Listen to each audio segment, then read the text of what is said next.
California air regulators approved regulation Friday to ban the sale of traditional combustion trucks that run of diesel by 2036 in the state. The rule must now be approved or denied by President Biden's U.S. Environmental Protection Agency. California's vehicle emissions standards are regularly followed by other states. Known as Advanced Clean Fleets, this action puts the Golden State on the path toward fully transitioning medium and heavy-duty trucks there to zero-emissions technology by 2045. Major fleet operators also have an option to begin that process next year. Big rigs, local delivery and government fleets must transition by 2035. Garbage trucks and local buses must be zero-emission by 2039, and all other vehicles covered by the rules must be zero-emission by 2042, according to the Office of Governor Gavin Newsom.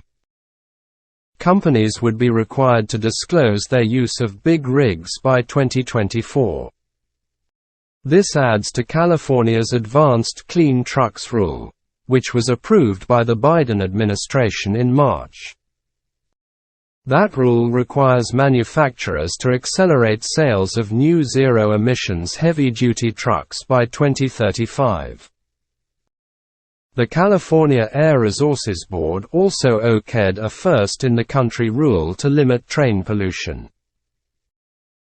That regulation aims to accelerate cleaner locomotive technologies, limit idling and require newly built passenger and freight trains to be zero emissions by 2030 and 2035, respectively.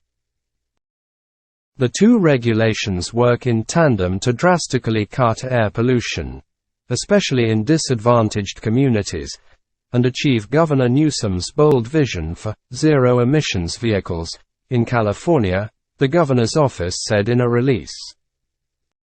Noting that vulnerable communities located near trucking corridors and warehouse locations have some of the worst air nationwide.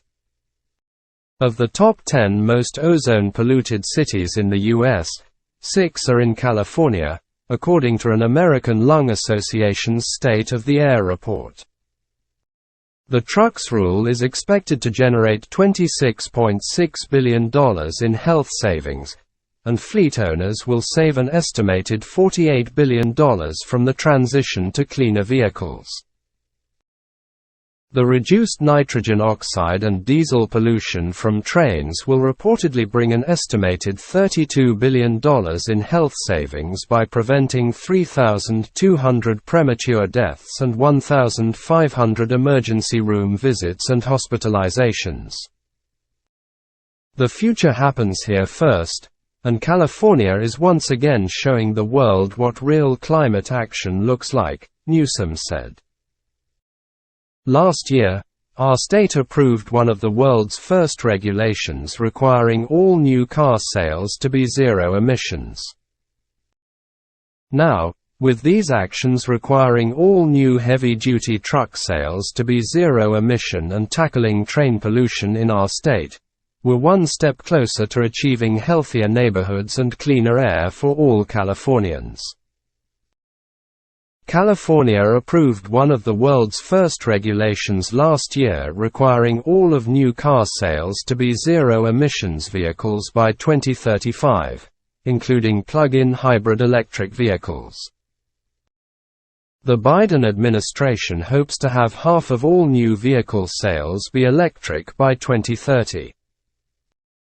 The state, poised to become the world's fourth largest economy, is investing $9 billion toward the transition, through the California Climate Commitment.